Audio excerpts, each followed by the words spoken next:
안녕하세요. 도리도리 김창원입니다. 네, 이번 시간은 디자인 패턴 세 번째 강의, 정확하게는 네 번째 강의죠. 행동 패턴에 대한 내용입니다. 네, 행동 패턴 중에서 두 가지를 할 건데요. 옵저버 패턴과 전략 패턴 이렇게 두 개를 준비해 봤어요. 예전에 제가 뭘 했냐면 디자인 패턴에 대한 얘기를 했어요. 도도하다에서 먼저 시작을 했고요. 디자인 패턴에 대한 전반적인 개요를 먼저 얘기를 했고, 그 다음에 생성 패턴, 그 다음에 구조 패턴, 그 다음에 이번에 행동 패턴 기준으로 해서, 어, 간략적으로 얘기를 먼저 했고, 이 패턴들에서 자주 사용하는 것들에 대해서 준비를 좀 해봤습니다. 첫 번째는 생성 패턴 같은 경우는 싱글턴이랑 팩토리 패턴 했었던 것 같고요. 그 다음에 구조 패턴은 데코레이터랑 어댑터 했고요. 이번에는 행동 패턴, 옵저버랑 전략 패턴을 준비했습니다. 네. 예전의 내용을 한번 살짝만 훑어보면은, 딴 건 됐고, 요 부분만 좀 보면 될 것 같은데, 싱글 패턴 같은 경우는 객체의 생성과 관련된 패턴이었어요. 생성. 그 다음에 구조 패턴은, 객체랑 클래스 간의 큰 구조를 맞추고 유지보수를 진행하는, 뭐 그런 패턴이었습니다. 그리고 이번에 나오는 행위 패턴 같은 행동 패턴 같은 경우는 객체들을 어떻게 사용하는지 상호작용에 대한 내용이다 라고 보시면 될 것 같아요. 네. 그래서 어떻게 돼 있냐면 옵저버 패턴 같은 경우는 먼저 옵저버 패턴을 말씀드리면은 객체 간의 1대 n의 의존 관계를 정의한다. 객체의 상태가 바뀔 때 다른 객체들에게 자동으로 전파를 하도록 한다라고 돼 있고요. 주체와 그 다음에 감시하는 객체들을 가지고 있다 정도가 될 것 같아요. 구성만 봤을 때는 이해가 좀 어렵습니다. 이런 것들은 소스를 보고 설명을 드리는 게 차라리 나을 것 같아요. 지난번도 그랬듯이.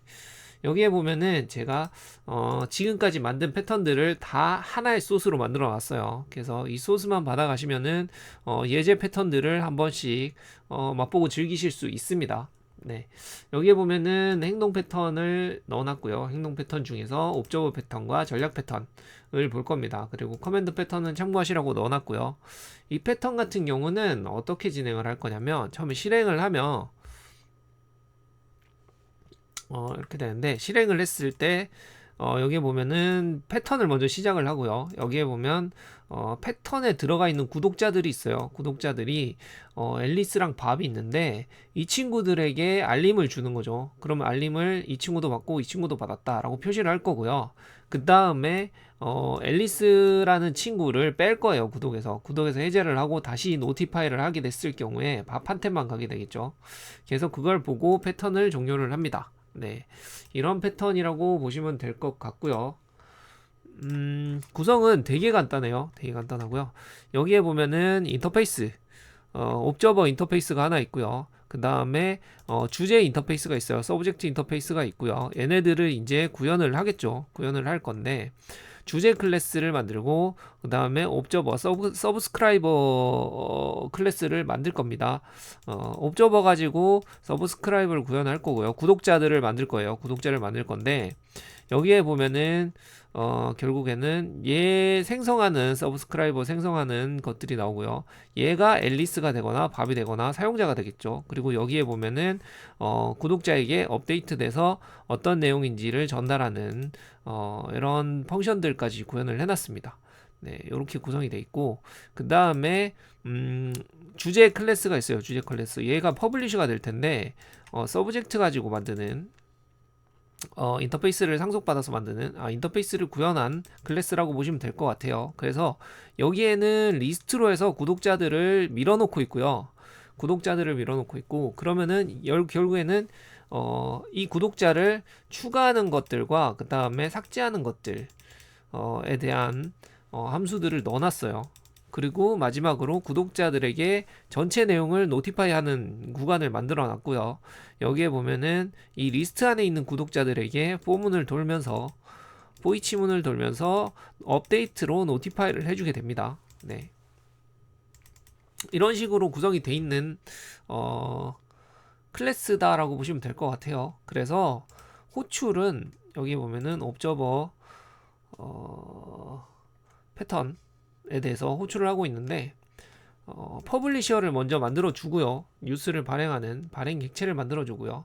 구독자를 생성을 합니다. 아까 구독자 생성을 해서 하나는 앨리스, 하나는 밥 이렇게 생성을 합니다.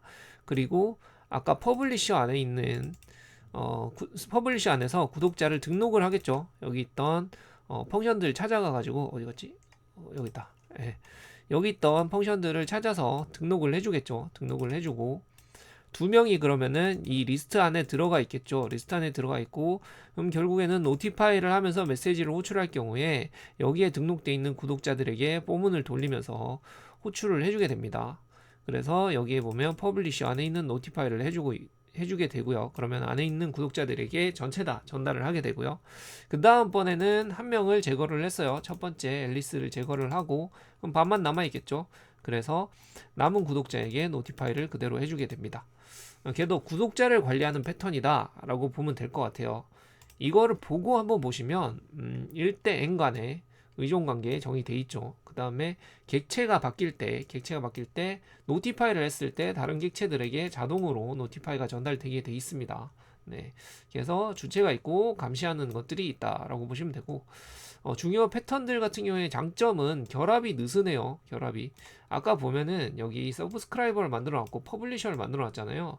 이 둘 간의 관계가 느슨해요. 그렇기 때문에 직접적으로 안 붙어 있고 여기 서브스크라이버 안에서 호출을 하고 있기 때문에 결국에는 퍼블리셔만 뺐다가 넣었다가 할 수 있는 관계가 되는 거죠. 그래서 결합도가 낮아요. 결국에는 이 퍼블리셔에 대한 내용만 계속 바꿀 수가 있다 라는 거고요. 그 다음에 여러 가지 객체를 한 번에 관리를 할 수 있다 라는 게 되겠죠. 결국에는 여기 있던 서브스크라이버 안에서 전체적인 퍼블리셔들을 들고 있기 때문에 여기서 관리를 할 수 있겠죠. 반대로 말씀드렸네요. 여기 퍼블리셔 안에 서브스크라이버들을 넣어놨고 퍼블리셔로 관리를 하기 때문에 예, 여기서 전체적인 뉴스를 전달할 수 있게 구성이 되어 있습니다. 확장성 같은 경우도 결국에는 옵저버를 새로 추가하기가 편해요. 옵저버들을 여기다 하나씩 넣으면 되겠죠. 여기 리스트 안에 있는 리스트에다가 옵저버를 넣었다 뺐다 하면서 관리하기가 편할 겁니다. 네. 근데 단점으로 봤을 때는 결국에는 메모리가 관리가 좀 어렵다. 옵저버들을 개별적으로 관리를 해줘야 된다는 거죠. 그리고 안에서 포이치문이 돌기 때문에 순서 보장이 좀 어렵습니다. 근데 이제 안에서 좀 더 복잡하게 가면은 뭐 기준을 정할 수는 있겠는데 아니면은 리스트를 다른 리스트로 바꾼다거나 뭐 배열 형태로 다른 걸 쓴다거나 하면은 순서를 맞추고 들어갈 수는 있을 텐데 관리 자체가 좀 어렵다라는 경향이 있고요.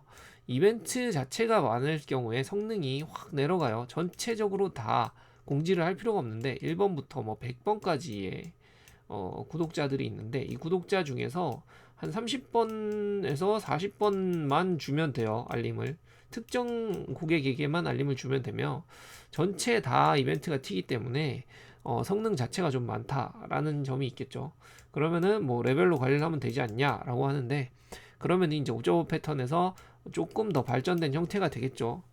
그래서 어떤 걸 쓰냐라고 했을 때 GUI 이벤트가 있는데 이거는 뭐 전체 저녁 리스너 보통 호출할 때 저녁 글로벌로 해서 받았을 때 보면은 이벤트 리스너들을 전부 다 받아서 그 중에서 해당하는 놈만 찾아오는 경우가 좀 있어요.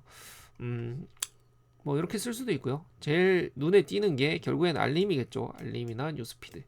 지금 예제를 만들어 놓은 것도 마찬가지인데 알림 형태가 될 겁니다. 그리고 로그 남길 때 서버에서 이벤트 발생했을 때 여러 서비스한테 동시에 서버 로그들에 대한 이벤트를 전달하고 싶으면 뭐 이런 구성을 쓰면 되겠죠. 네. 그래서 옵저버 패턴입니다. 생각보다 되게 심플한 구성의 패턴이다라고 보시면 될 것 같아요. 네. 그 다음 나오는 패턴이 전략 패턴이에요. 전략 패턴인데 전략 패턴은 어떤 패턴이냐면 동일한 작업을 다양한 방식으로 수행할 수 있도록 알고리즘 자체를 캡슐화 시켜 놓는다. 알고리즘을 갖고 있는 클래스들을 만들어 놓고 클래스를 갈아 끼운다 정도가 될 것 같아요. 네. 객체를 인터페이스로 분리하고 런타임 중에 변경을 할 수 있다. 런타임 중에 변경을 할 거다라는 게 중요하고요. 알고리즘을 수정하지 않고 새로운 알고리즘으로 교체를 한다 라는 느낌일 거예요. 예를 들면은 클래스가 A 클래스, B 클래스 이렇게 있는데, B 클래스 이렇게 있는데, A 클래스에 있는 펑션을 호출해서 계속 쓰다가 클래스를 B 클래스로 갈아 끼워서 B 클래스에 있는 펑션을 호출해서 쓰겠다는 거죠. 보통 캡슐화 시켜져 있다라는 느낌으로 받아들이면 될 것 같아요. 그래서 구성 자체는 어떻게 돼 있냐면, 이거 아까 실행해 놓은 게 있나? 껐구나. 예. 구성 자체는 이렇게 실행을 했을 때 시작을 할 거고요. 여기에 보면은 전략 패턴 A를 실행을 하고 있고요. 그 다음에 패턴을 갈아 끼웁니다. 갈아 끼우고 전략 패턴 B에 대해서 실행을 하고 종료를 하는 형태로 구성이 되어 있습니다. 뭐 예제 같은 경우는 그냥 로그만 쭉 남기니까 크게 눈에 안 띌 수 있는데, 패턴을 보면은 얘도 어렵지 않아요. 예. 전략에 대한 그 클래스를 생성할 인터페이스들을 가지고 있고요. 가지고 있고, 그 안에 보면은 실행 메서드가 하나 있어요. 똑같은 메서드고, 이 인터페이스를 받아서 구현을 한 클래스 안에는 이 실행 펑션에 대한 결과값들, 실제로 비즈니스 로직들이 들어갈 겁니다. 그러면은 이 클래스별로 execute에 대한 실행 로직들이 다르게 구성이 돼 있겠죠. 그런 다음에 결국에는 컨텍스트 클래스를 하나 만들어 놓고요. 얘를 내부에서 들고 있는 상태로 갈아 끼우는 형태다라고 보시면 될 것 같아요. 여기 세팅을 하게 되면은 여기에 내부 변수, 내부에서 전역으로 들고 있는 이 변수 안에서 계속 갈아 끼우고 있죠. 갈아 끼우고 있죠. 얘가 바뀔 겁니다. 얘가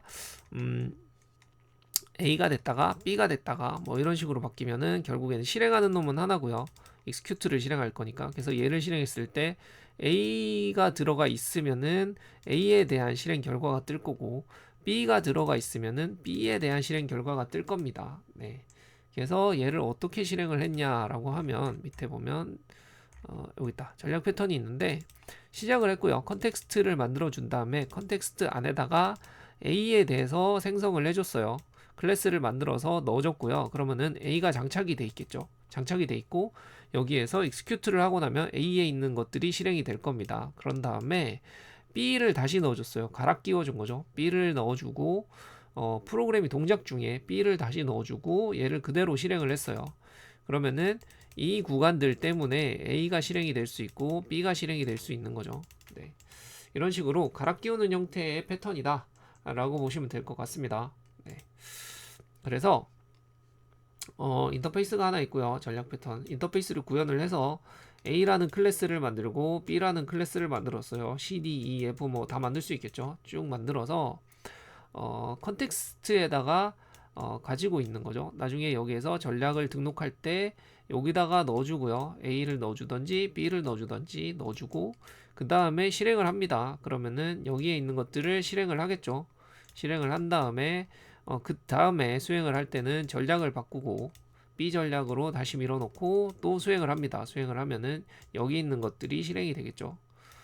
이런 식으로 구성이 되는 패턴이다 라는 거고요. 그러면은 아까 봤듯이 동일한 작업으로 알고리즘을 캡슐화되어 있고 런타임 중에 변경이 되고요. 알고리즘을 굳이 수정하지 않고도 새로운 알고리즘으로 변경을 할 수 있다. 유연성을 제공한다 라는 내용이 들어갑니다. 결국에는 유연성에 대한 내용이고요. 그 다음에 OCP라는 녀석이 있어요. 여기 보면은 개방 폐쇄 원칙이라 그래서 확장에 대해서는 개방적으로 진행하고 수정에 대해서는 폐쇄적으로 진행을 하겠다. 예, 수정을 하지 않고 알고리즘을 변경할 거다 라는 거죠. 코드를 바꾸지 않고 로직을 바꿔서 쓰겠다 라는 겁니다. 여기 보면은 클래스들 자체가 개별적으로 정리가 되어 있기 때문에 원래라면은 얘네들을 구성을 하려고 그러면은 클래스 하나에다가 if문이나 케이스문으로 구분을 해서 쓰겠죠. 근데 개별 클래스를 독립적으로 만들었기 때문에 if나 스위치문이 잘 안 들어갔다 라고 보시면 돼요. 코드가 간결해진다라는 점이 있을 텐데 중복 코드가 많이 생기고 소스가 많아지겠죠. 그 내용이 밑에 내용이에요. 장단점입니다. 장점이 될 수도 있지만 단점이 될 수도 있어요. 케이스 바이 케이스라고 생각이 되는데 if else문으로 클래스 하나로 해결할 수 있는 것들을 결국에는 클래스를 계속 만들어 가지고 늘어났다. 그러면은 코드 자체는 개별 클래스에 대한 코드는 간결해지나 전체 소스에 대한 범위는 중복도 많아지고 좀 늘어날 겁니다. 네. 그리고 전략을 쓰는 클라이언트가 어떤 전략을 쓸지 알아야 바꿔줄 수 있겠죠. 네. 그래서 전략을 알아서 갈아 끼워줘야 된다라는 점이 있을 겁니다. 여기 보면은 우리 결제 수단 및 할인 정책 쓸 때 결제 수단 카드 바꾸고 뭐 할인은 어떤 거 쓰고 뭐 할 때 갈아 끼우면 되겠죠. 네, 여기는 뭐 은행 카드, 여기는 뭐 삼성페이, 뭐 여기는 뭐 카카오페이 뭐 이런 식으로 쭉 갈아 끼워서 쓰면 그 다음 단 타는 것도 클래스 안에서 다 가지고 있으면 되겠죠. 이렇게 완전 개별 전략을 선택할 수 있을 겁니다. 그리고 게임 캐릭터의 공격 방식, 뭐 검 캐릭터, 활 캐릭터, 마법 캐릭터 이런 식으로 쓰면은 공격 방식이나 스킬 방식들이 좀 다를 거잖아요. 이런 식으로 바꿔줄 때 쓸 수 있을 겁니다. 그 다음에 로깅 방식을 쓸 때 파일 로깅을 할 건지 DB 로깅을 할지 콘솔 로깅을 할 건지 결국에는 이 부문 안에 들어가야 될 게 되게 많거나 했을 때 클래스로 빼준다라는 느낌의 패턴이다 라고 보면 될 것 같아요. 네. 그래서 이번 시간에는 뭐냐면 행동 패턴, 마지막 패턴에 대해서 얘기를 좀 했습니다. 행동 패턴에 대해서 얘기를 했고요. 많이 간 것 같아요. 여기에 시간을 보시면 제가 이 디자인 패턴에 대한 얘기를 시작을 했던 게 9월 달이에요. 작년 9월 달인데 그러면은 10, 11, 1, 2니까 한 4개월, 5개월 정도를 자료를 준비하고 정리를 하고 물론 다른 것도 했지만 뭐 이렇게 진행을 하고 있습니다. 그래서 이 강의를 올릴 때만 해도 디자인 패턴에 대한 내용들이 저도 요 분량밖에 몰랐어요. 요 분량밖에 모르고 실질적으로 패턴들을 한 번씩 만들면서 정리를 하다 보니까 이제 조금 머릿속에 들어오지 않나라는 생각들이 있는데 하다 보니까 좀 더 궁금한 것들이 막 생겨요. 여기 보시면은 예전에 제가 C샵 강의했을 때 소프트웨어 디자인 패턴이라고 했었죠.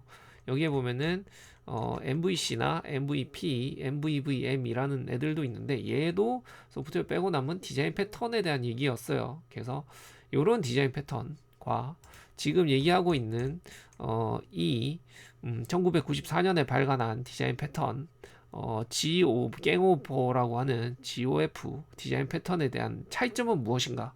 라는 것도 좀 궁금했고요. 그 다음에 예제를 보시다 보면 전략 패턴이나 커맨드 패턴에 대한 예제가 되게 비슷한 느낌이에요. 그래서 얘네들에 대한 차이는 뭔가 뭐 이런 점들 보다 보면은 분량이 좀 많기 때문에 점점 더 궁금해지는데 아마 디자인 패턴 같은 경우는 마무리를 하기 전에 한 번 정도 마무리 강의를 할 것 같아요. 지금 첫 번째로 전체적인 내용을 정리를 했고 그 다음에 두 번째로 생성 패턴, 그 다음에 세 번째로 구조 패턴, 네 번째로 행동 패턴 이렇게 정리를 하고 소스 정도는 여기서 여기까지 소스가 들어갔고 얘는 도도하다에 넣었고요. 마무리를 했는데 이 전체적인 내용을 알아보는 거랑 나름의 Q&A 정도 정리하는 강의가 하나 들어갈 것 같습니다. 그래서 마지막 강의까지 진행을 하고 이번에 또 장기로 진행했던 디자인 패턴을 정리를 하려고 합니다. 네, 종료. 제법 긴 시간을 진행을 했는데 아마 따라오시면서 쉽지는 않으셨을 것 같아요. 저 역시 마찬가지였고 패턴들에 대한 예제를 하나하나씩 구현하는 것도 그렇고요. 실제로 구체적인 소스를 만들 시간까지도 잘 안 나와서 되게 간략하게 로그를 남기는 형태의 예제들만 준비를 하다 보니까 얘를 정확하게 어떤 식으로 쓰면 되냐가 조금 모호할 수 있는데 그래서 여기에 보면은 적용 사례 같은 것들을 좀 신경을 쓰려고 했었습니다. 어떻게 썼을 때 도움이 되냐. 개인적인 생각은 뭐 알림이나 뉴스피드 쓰고 있으면은 자연적으로 이런 패턴들이 들어가 있을 것 같아요. 그리고 여기에도 보면 결제 수단 쓰는 데라든지 게임 캐릭터 로깅하는 것들 API를 굳이 안 쓴다 그러면은 이런 패턴들을 회사에서든 어디서든 예제로 쓰고 있을 것 같다는 생각은 좀 듭니다. 도움이 되니까 적용 사례들이 들어갔겠죠. 예, 그렇기 때문에 그냥 내용만 쭉 알아 놓으시다가 실제로 쓰면서 이런 패턴들을 실제로는 이렇게 쓰는구나 라고 보셨을 때 바로바로 적용할 수 있도록 어, 알고 계시면 도움이 되지 않을까라는 생각을 하고 있습니다. 네. 이번 강의 수고하셨고요. 다음번에는 조금 더 정리된 내용으로 돌아오도록 하겠습니다. 네, 수고 많으셨습니다.